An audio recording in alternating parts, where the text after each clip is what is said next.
ఇక ఘటనా స్థలం నుంచి మరిన్ని అప్డేట్స్ ని మా ప్రతినిధి ప్రవీణ్ లైవ్ లో అందిస్తారు. ప్రవీణ్, ప్రజెంట్ మీరున్న దగ్గర సిచ్యుయేషన్ ఏ విధంగా ఉంది? మంటలు అదుపులోకి వచ్చాయా? డీటెయిల్స్ ఏంటి?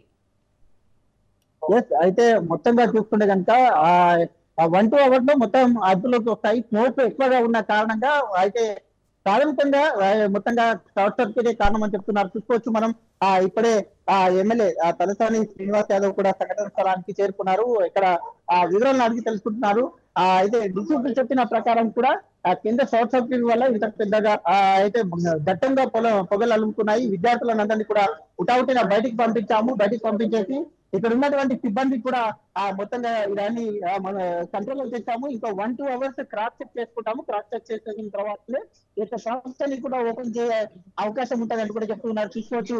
ఇదంతా కూడా ఇక్కడ ఫస్ట్ ఇక్కడ ఉన్నటువంటి ఈ క్రమం లోపలనే ఇక్కడ మంటలు అయితే ప్రాథమికంగా షార్ట్ సర్క్యూట్ కారణం కానీ ఈ యొక్క మంటలు కనిపించినట్టుగా తెలుస్తున్నాయి. చూసుకోవచ్చు. సంఘటన స్థలాన్ని మాజీ మంత్రి తలసాని శ్రీనివాస్ యాదవ్ కూడా పరిశీలన చేస్తున్నారు. ఏ విధంగా ఈ యొక్క ప్రమాదం జరిగింది అనే కోణం లోపల చూస్తున్నారు. సంఘటన స్థలాన్ని చేరుకొని పరిశీలన చేస్తున్నారు. అయితే ముఖ్యంగా మంటలు వచ్చాయని చెప్తున్నారు. విద్యార్థులందరినీ కూడా తీసుకొచ్చి చూసుకోవచ్చు. ఆ యొక్క వైర్స్ ఏ విధంగా కాలిపోయినటువంటి పరిస్థితి మనం చూస్తాం. షార్ట్ సర్క్యూట్ కారణంగానే ఆ వైర్స్ అన్ని కూడా దట్టంగా మొత్తం కాలిపోయినట్టుగా కూడా సిచ్యువేషన్ ని మనం చూస్తూ ఉన్నాం. ఇక్కడ పోలీసు వాళ్ళతో కూడా మొత్తంగా చూసుకునే కనుక ఈ యొక్క దీనికి సంబంధించి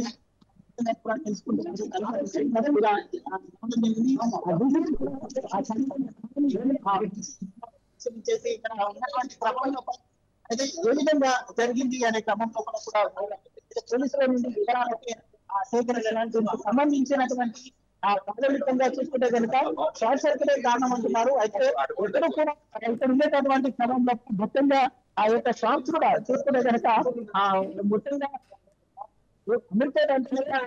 మొత్తం ఉన్నటువంటి వ్యాపార సముదాయాలు కాబట్టి వ్యాపార సముదాయాలన్నీ కూడా ఉండడం వలన ఎలాంటి ఇబ్బంది అయితే లేదు. కంట్రోల్లోకి వచ్చింది అంటూ కూడా చెప్తున్నారు. అయితే మళ్ళీ ఎమ్మెల్యే తలసాని శ్రీనివాస్ కూడా మీడియాతో మాట్లాడుతున్నారు. అయితే చూద్దాం. ఒక్క నిమిషం.